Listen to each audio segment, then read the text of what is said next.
Bonsoir, boo-boos. How is everyone? Happy Monday. I am good. I just got in from work. Feeling the Mercury retrograde tonight. Our Sunday night weekly energy forecast took about 24 hours to upload for no reason.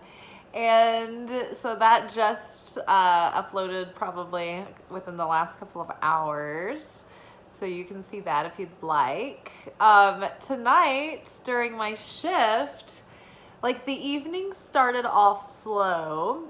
And I have been working for weeks on manifesting an unusually busy January for us at the restaurant. And so far, it has indeed been an unusually busy January. So we started off the shift though. Not many covers on the books, but we ended up getting a bunch of walk-ins. So it was like really chill at the beginning of the night. And then like right there in the middle of dinner hour, it's like the whole restaurant fills up and we're all running around. And our sections are not always the same, like tables sectioned off into the same sections. Like sometimes they'll change around depending on how many people are on the floor or how, things are looking. So for some reason tonight, I kept seeing this table next to one of my tables, and I kept thinking it was the other server's table next to me. And I just kept thinking it wasn't my table. And I just never saw this coming. All night, it felt like something off, like everything just feels too good, too easy. I noticed this table go down, and there's a couple of people sitting there. And I remember even going to the bar and thinking like, man, I feel like I should be due a table. Like that server's had like a bunch of like, bigger like groups. Like I feel like that should be my table. I'm like surprised that it's not. And like I'm having other tables go down, and so I'm like greeting them and like getting their wine bottles and things open, and that takes a while. And then other people are sitting down, and then every single table tonight, everybody was like, "What are your recommendations? Every course, just tell us about every dish," which is fine, but like it does take a lot of time to do that, and eventually it's like when you have so many things that you need to do, it's like you're trying to like talk to people, but then you're also having an internal meltdown because you're like, I have like 60 people that need me for things, and every single table's wondering like why I'm not there. And so I'm already kind of getting like on the verge of weeded when our waiter's assistant came up and he was like, Liz, I think that's your table over there. And I was like, I don't think so. I think it's the other server's table. He was like, I went and checked with her. She said it was you. And I was like, oh my God. And I looked at the floor chart and I was like, holy shit. Thank you for telling me. It was literally like a server nightmare. It's like, have you ever had that nightmare where like it's prom night and you show up to prom and your hair's wet and you didn't put on any of your makeup and you just barely got into your dress and you're running late and you're like, I waited all year for this and I ruined it. Like I didn't even get to do my hair and makeup. That's what it felt like. It felt like the nightmare where you're like, oh my God, like all my tables needed me. And there was one table that had been there for 20 years and I could just never make it over to greet them. I mean, they may have been sitting there for 20 or 30 minutes. Like, can you imagine sitting there for 20 or 30 minutes and nobody coming by? So I told them what happened. I was like, oh my God, I'm so sorry. And then they were like really good natured about it and it was fine. So it was a miracle, but I was mortified. I was like, I'm dying. I am dead right now. I'm so sorry. This is so embarrassing. I can't believe y'all been sitting. I thought you'd been taken care of. Like, oh my God.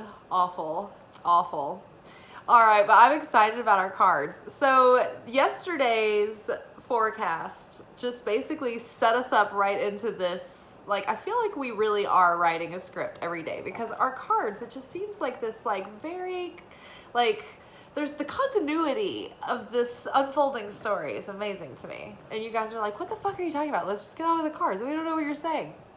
Okay, so we got out of the Wild Unknown Archetypes deck, we pulled the Vision,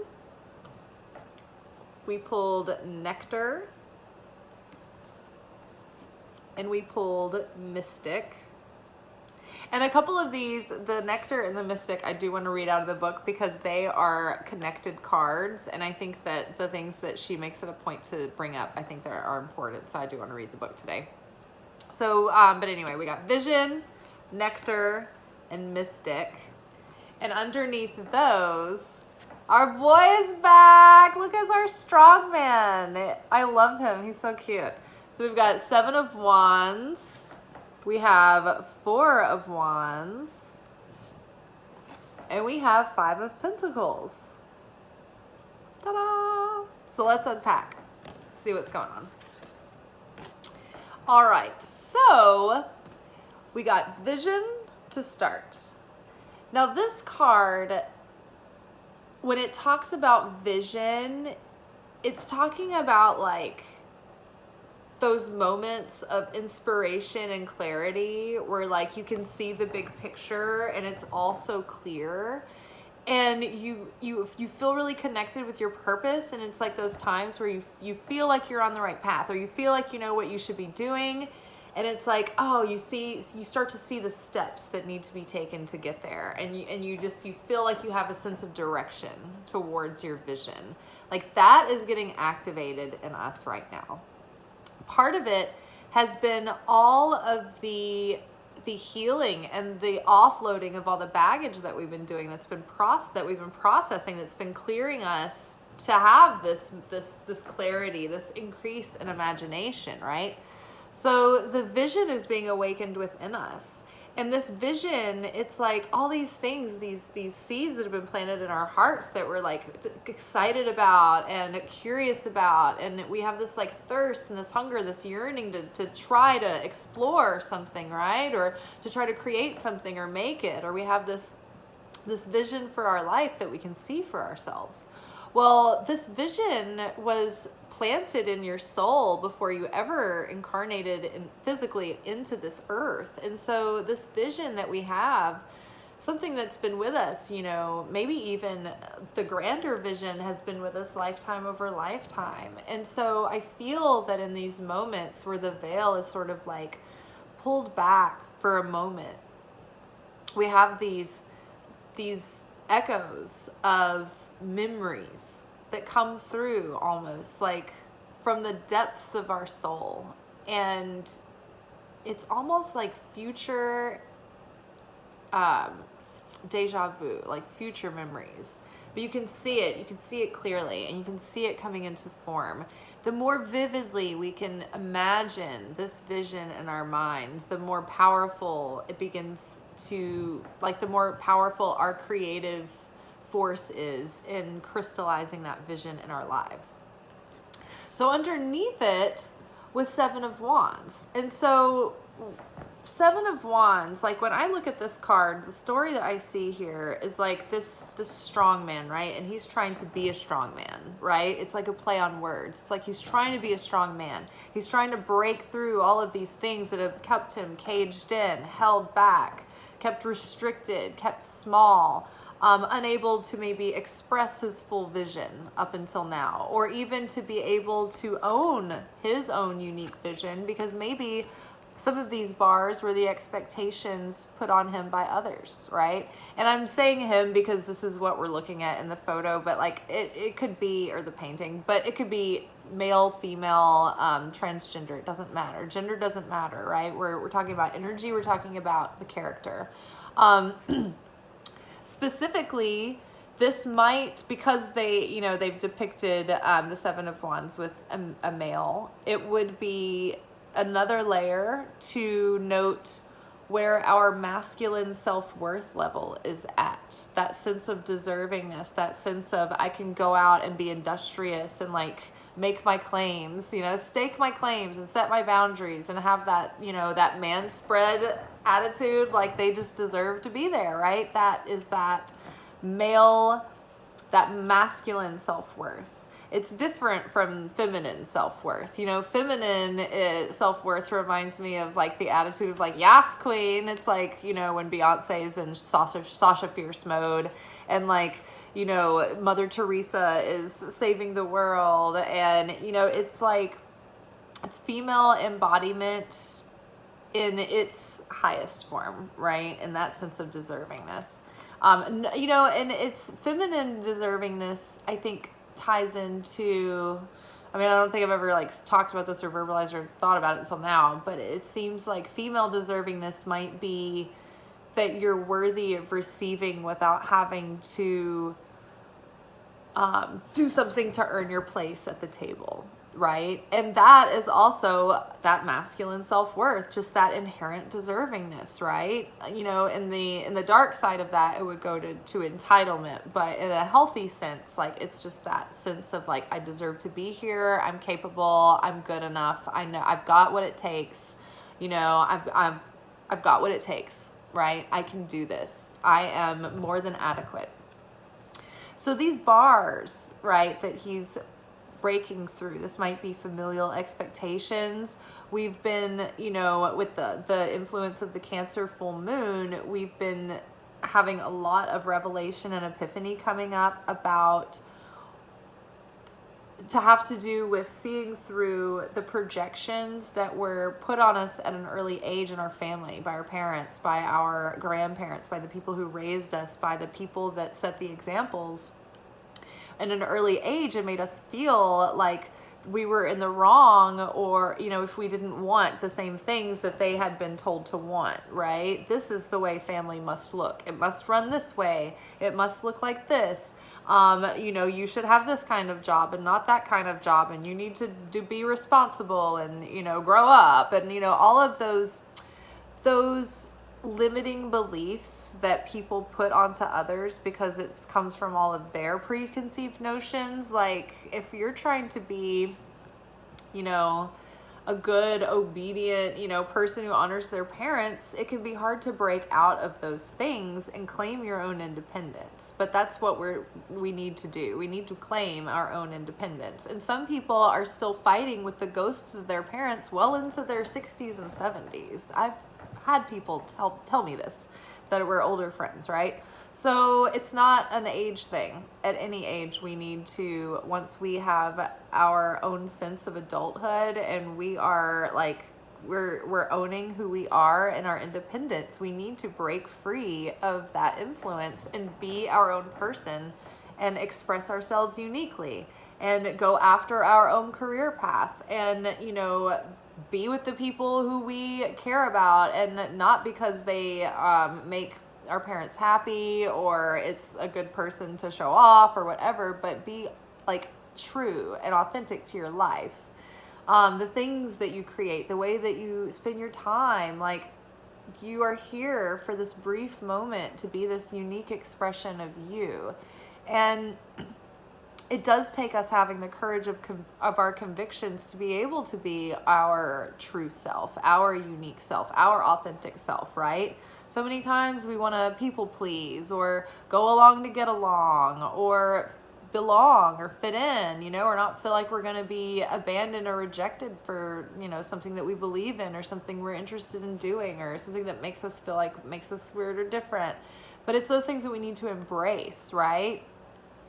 The tattoos that he has represent all the things that have happened and the experiences in his life and the impressions that they've left on him for good and for worse.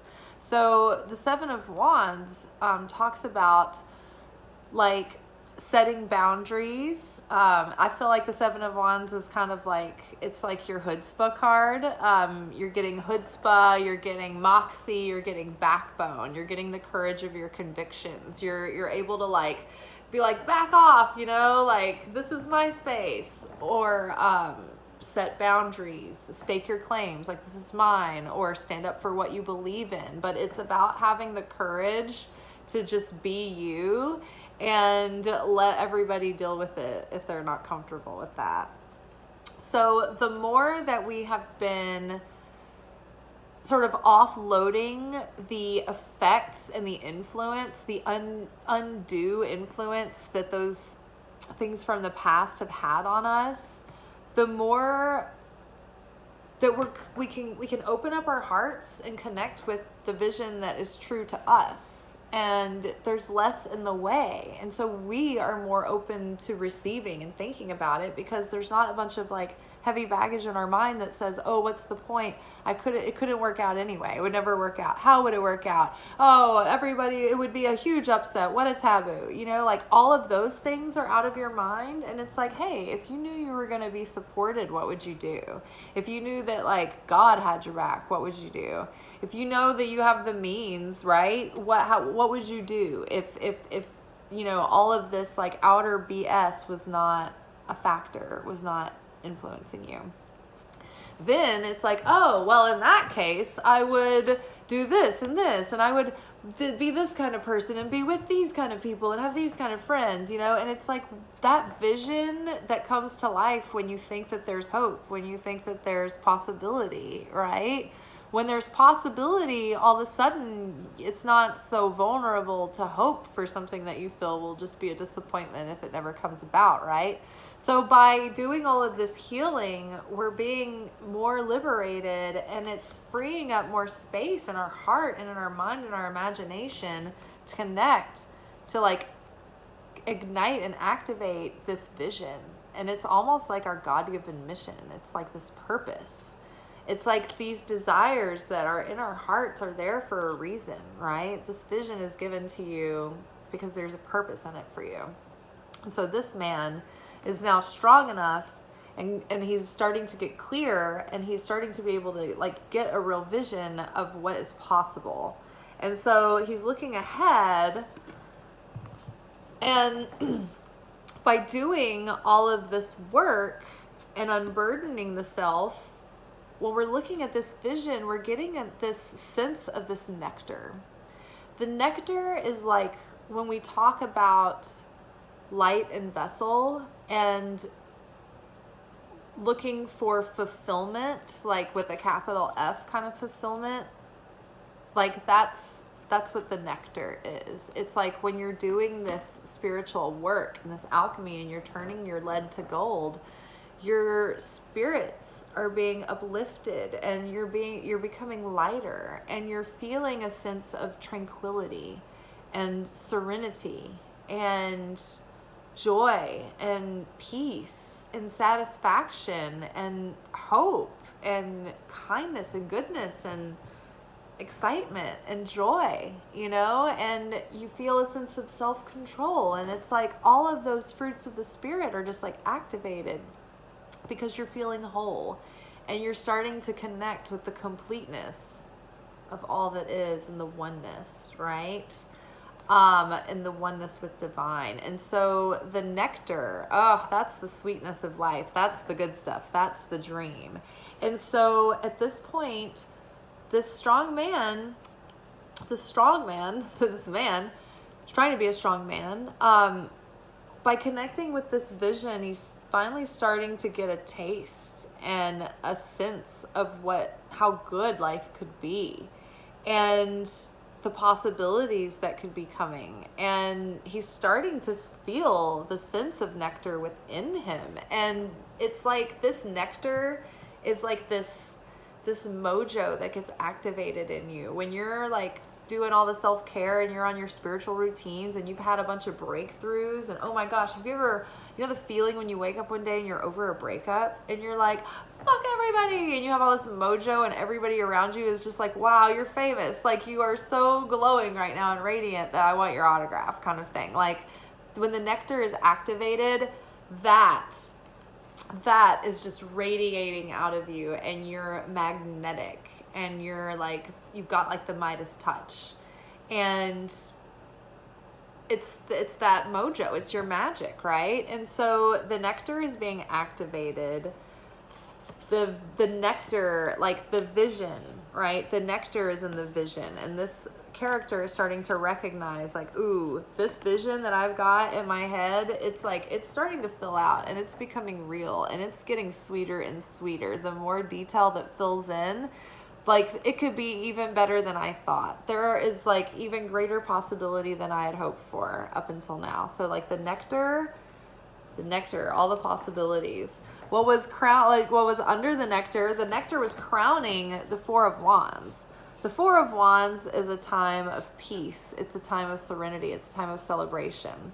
The Four of Wands is the marriage card. It's celebrations, it's coming together in domestic bliss and harmony and beginning that journey of house, home, family, marriage.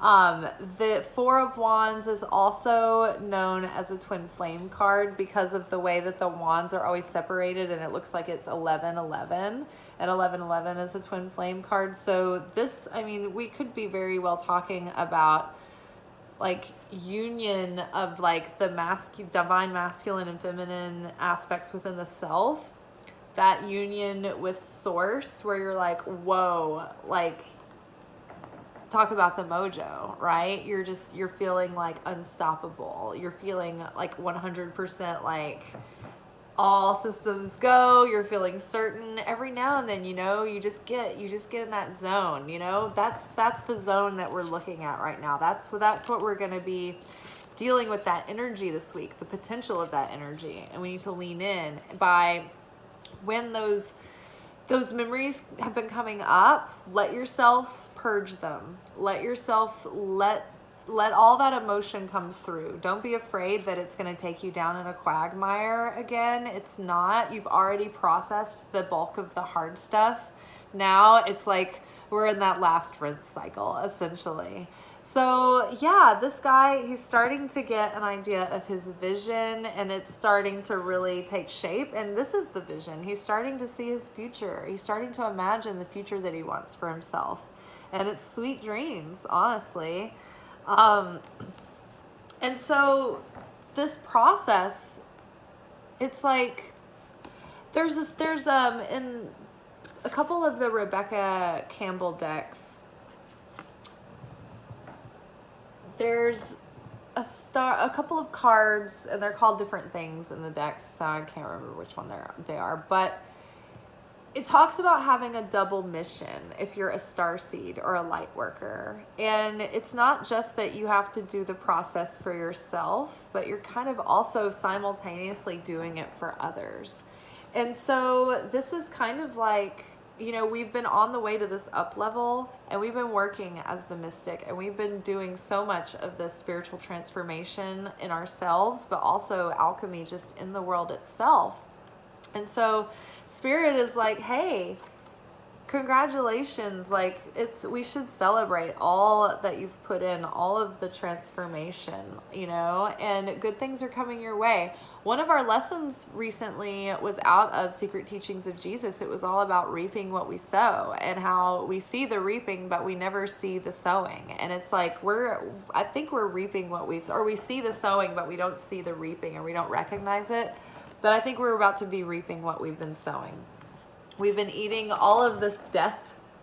And I'm going to read this card. It talks about the Death Eater, but the death eating is about eating, like digesting the pain. It's about processing all of the experience and creating wisdom and discernment through it. It's about that spiritual alchemy of that turning that darkness into light. And so you can have to be the Death Eater of the family. The mystic often is, or the Death Eater of the village, and that's why people come to you with their problems and their issues, and you can understand them and you can help them take them through them. But energetically, on a level, like, you're kind of helping them. You're kind of like a filter. You're kind of helping them process. And so because of that, I think that the universe is really going to be sending us like a beautiful reward. We're going to be feeling the nectar. When we talk about the fulfillment of the light, we have to build a vessel to receive the light. The light is the fulfillment. And so the vessel is the desire for the fulfillment. And so in order to really appreciate what we are getting in this life, to have that fulfillment, to have the vessel to contain the light, it's like we need to go through a process of earning it so it means more, so we value it more, so we have a deeper sense of satisfaction in it. When we don't have to be, if we make a cake, it's so much better than a cake that we buy, right? And that's the same with the process of spirituality and everything. It's like the more that you're involved, the more that you are, conscious in the process, the more it's going to mean to you. And so all of these things that you've been through, all the time that you've waited and the hard work that you've put in toward this vision, thinking that like nothing was ever going to result of it, that effort, that belief, that devotion has been going into an energetic bank account for you.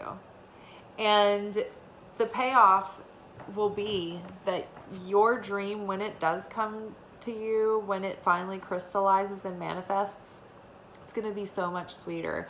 You're going to feel so much more appreciation. You're going to respect and cherish and honor your dreams.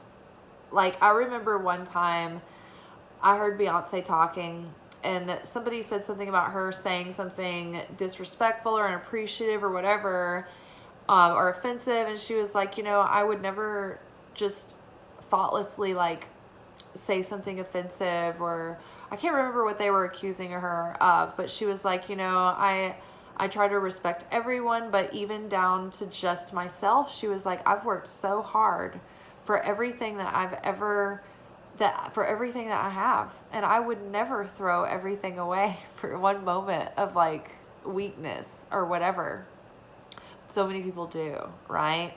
And it's like, I like to think about that when she says that. It's like, she's like, I've worked so hard to get where I've got.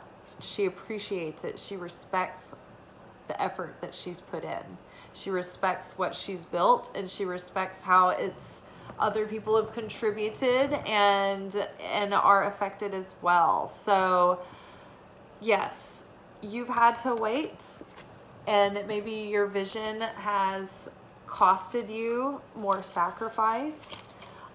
Maybe it's costed you more grief. Maybe you've had to wait longer for it. Maybe you've been disappointed and had to go through ups and downs and failures because you've tried things, right? If you don't have a lot of failures in your life, then you haven't been putting yourself out there enough. And people who try to do big things in the world, it's harder, and sometimes it takes them longer, and they feel like they're behind, and they feel like things just blow up in their face. That's the same for everyone who's ever accomplished anything great. It's just that we only see the highlights and the things that look really easy and glamorous and awesome and fun, but we don't see all of the failures and all of the attempts, you know, that were made, and all the heartbreaks along the way, right? And all the people that didn't believe in that person, the people that thought, well, I will go off and find someone who's more successful, right? It doesn't matter. It's all going to come back to you in the end, and you're going to be sitting real pretty. Look at this. This is like a unique castle in the forest. It's like cozy. That looks very happy to me. I would wait for this. I'd rather have this than something boring and predictable and easy, and I'm willing to wait longer to get that, to get the thing that's truer to me. And let's see, what was our last card? The only thing that's holding us back now is the Five of Pentacles. And this is talking about feeling that sense of scarcity mindedness. We're overcoming that. So we have to overcome our scarcity mindedness or our lack mindedness in order to get all of these dreams that we are calling in, right? I'm going to put down my archetype cards for now. So in order for that vision and that nectar to show up, it's like this guy has come all this way to figure out what he wants and to state what he wants, you know, and go after it. But in order to get what he wants, he has to feel worthy. He has to overcome feelings or perceptions of being inadequate, fears of inadequacy, insecurities. He has to overcome the notion that he's not worthy, right? That's what the Five of Pentacles is all about. It's not just about having financial disruption. It's it's not just about financial poverty, it's about spiritual poverty. It's about feeling like thin in your soul, where you're just like, oh, I feel soul tired. I feel like distant from the creator. You don't feel the connection. But I'm feeling really strongly that in this situation, it has everything to do with self-worth, especially since we were talking about that masculine self-worth just a little while ago. And it's funny too, because we were talking about twin flames. And I don't talk a lot about twin flames on this channel. We do our love reading and stuff, but I don't necessarily focus on twin flame. But I couldn't help but notice that, like, we have this male character and this female character, and he's trying to overcome his shit and she's trying to overcome her shit. And this is very much like the masculine, you know, self-worth over here and feminine self-worth challenge over here. And it's like these two characters have to overcome their own fears of inadequacy in order to come into union, right? Here in the union of the Four of Wands. So this is a journey within ourselves, but there could also be other characters that are in your movie that are, you know, in this storyline with you. For instance, we could be talking about like a potential soulmate or a love partner or a love interest or romantic person here. A lot of our readings recently have been talking about a soulmate relationship coming in, and it may not be someone you know. It may be someone you've met briefly and haven't started dating. It may be a new person in your life or whatever. But I do feel that it's worth mentioning that it's almost impossible not to say that, like, this is obvious that it looks like these two people have to overcome some kind of insecurity, and there could be a relationship here. All right, now I did want to read the sitting on my knees. Sometimes I'm like, oh, I feel like my legs are gonna snap. I am going to read the Mystic first, and then I'll read the Nectar. So the Mystic keywords are the Seeker, the Light Worker, and the Dreamer. The Mystic is often misunderstood in our culture, depicted as a wandering or lighthearted daydreamer. I'll just start over. The Mystic is often misunderstood in our culture, depicted as a wandering or lighthearted daydreamer. Yet, like Shiva, the true mystic plays a critical role in society, remaining fearlessly dedicated to the path of transformation. In order to save the earth from darkness, Shiva swallows the poison of the world and holds it in his throat, slowly transmuting the liquid into nectar. This is the work of the mystic. They do not fear darkness, but rather sit in the presence of it, harness the potential and latent energy behind it, and embed it with light. They are patient and prudent change makers, seeking growth above all else. Unanswerable questions are the mystic's lifeblood. The mystic revels in mystery, in the great riddle of life, dancing with the forces of light and dark upon its wings. When light, remover of darkness, a visionary, ageless. When dark, expects results, seeks attention and recognition. It may seem that the mystic is inward facing, yet its light beams back to the world with the strength of 1,000 stars.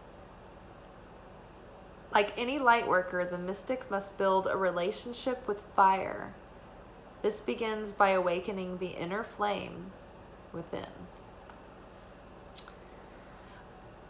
Talks about Shiva swallowing the poison. Last week, at the top of the week, one of our anchor cards from the archetypes was venom. And we talked about, like, we're purging that venom out of our system.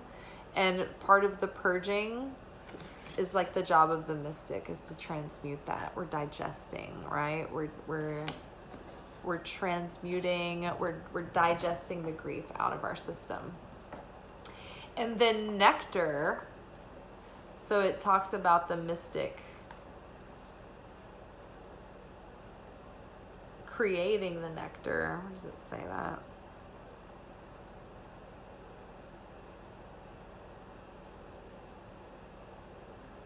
Well, changing the poison to nectar. And so then the nectar here, okay, so the medicine, the elixir, the garden. In Hindu mythology, there is a miraculous substance known as amrit, or nectar, that contains infinite healing power. The golden nectar, or sacred elixir, is the drink of immortality, and like its sister substance, soma, is known to activate subtle intelligent forces that ease the mind, body, and spirit. Though esoteric, these images lead us to the central energy of this archetype, the sweet, potent, heavenly essence that lubricates our spirit back to life. The Nectar card calls us to identify and relish in places, practices, people. The Nectar card calls us to identify and relish. Oh, hold on. I was just like in a trance. The Nectar card calls us to identify and relish in places, practices, people, and activities that regenerate and heal. Medicine is needed, and it comes in subtle form that you may be overlooking. Seek the most sensuous, fragrant flower in the garden you have forgotten. Seek the most sensuous, fragrant flower in the garden that you have forgotten. Don't underestimate this remedy. It is said that when someone has activated the substance within, it is reflected in their shimmering eyes. When light, glowing, relaxed, subtle illumination. When dark, fixation on fixing, aggressive approach to healing. Sense the nectar within you, dripping from the crown of the head, and soothe the brain. Sense the nectar within you, dripping from the crown of the head and soothing the brain. Let it drip down the spine like sweet honey. The nectar, the mystic, and aletheia cards are linked. It is the mystic who, like Krishna, turns poison into nectar. And it is the truth that can often serve as a potent elixir for healing. Truth is coming forward and is illuminating our vision. All right, you guys, I hope that you have a wonderful night. It's probably daytime now that you're seeing me. I will see you again in about 24 hours, whatever time that is for you. So signing off.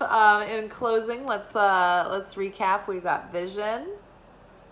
We got nectar. We got the mystic.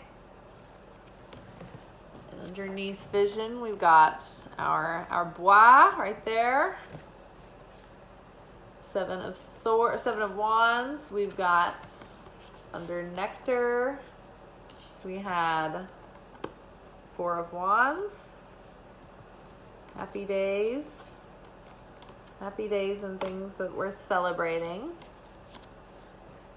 And then we've got mystic here and 5 of Pentacles. So it's time to process these feelings of inadequacy and finally heal them and let them go. All right, y'all, be good, but not too good. I'll see you tomorrow. Bye.